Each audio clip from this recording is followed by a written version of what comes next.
God is so faithful. Like, I'm just speechless. I'm here today to thank God for his faithfulness. 2020, that's before I joined NSPPD. I think my friend has been sending me the link, but I didn't open the link. Death actually visited our home, brought his mattress and everything and sit in the house. It started with my dad. They said, okay, my dad started feeling, he said he's not feeling too well and all that. Took him to the hospital. They said, okay, blood pressure is something they can manage. From blood pressure, we don't know what happened. The man was just going down. Going down, we spent and spent and spent. We bought supplement and all that, but it's not working.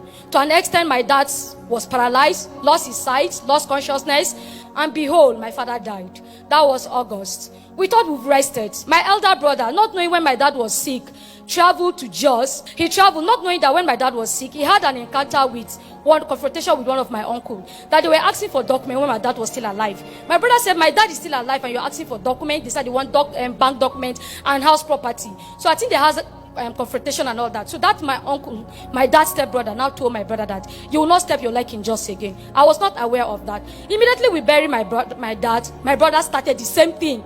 That's my immediate elder brother, started the same affliction.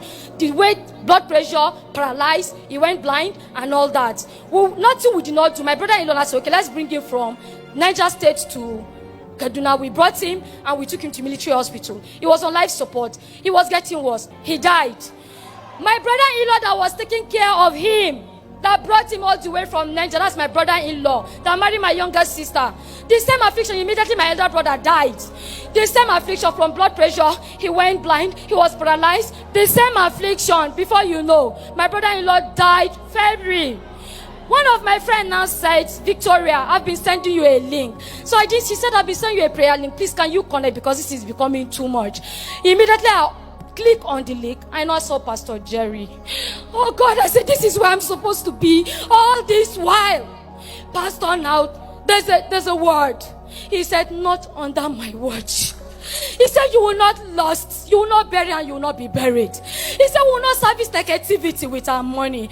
Brethren, as I'm talking to you, this same affliction visited my mother. This time around, it was no for him because I was on NSPPD. Yes, I was on NSPPD. The doctors, the first time we went, that was Plateau Hospital, they give up on my mom.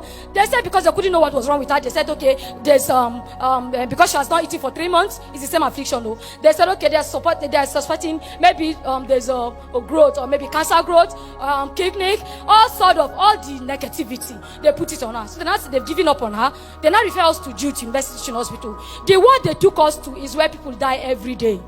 But immediately we got into that ward, brethren, we took over the ward with NSPPD. People that were dying in that ward start getting better and they were discharged. Praise the Lord. The case that the doctor have given up. They said ulcer eats all her intestines. She cannot get better. They said her kidney has failed. They said tumor whatever on the throat. But we're on NSPPD. This time around, I'm not permitting her to die. Mommy, not under my watch. You must live. Pastor said, stop them before they stop you. I said, this time around, I will stop you. You cannot have my mother. And we took charge of the word. Guess what, brethren? It was Thursday. I will not forget May. It was our healing and deliverance service. And then, oh Lord, show us mercy on Friday. We were there in Jos University Hospital. I led my sister, we took the other iPad to the other patients. Yes, cancer patient and all that. And then we took charge. Thursday, we prayed. We're giving our communion. As if our prayer is not working, as if it's a lie. Friday, my mom that's not eating for 3 months, that's paralyzed, go blind and lost consciousness. After all Lord show us mercy on Friday, I usually dip the communion on her. My mom jacked up from the bed. My mom jacked up from the bed. She opened her eyes. She said, I want to eat. She has not eaten for 3 months. She said, can I have food? I said, Mommy, you want to eat? I said, get her all the food, let her eat. She has not eaten for 3 months. She said, I want to wee. I said, Mommy, just wee inside the pampers. She said, no, I cannot wee inside the pampers. She has gotten her consciousness. My mom stood up. Pastor, I gave my mom 3 days to be discharged. She was discharged after 2 days. My mom stood up from the bed. All her system was restored. The kidney was restored. They said the ulcer that's eating her intestines were restored. Everything my mom jacked back.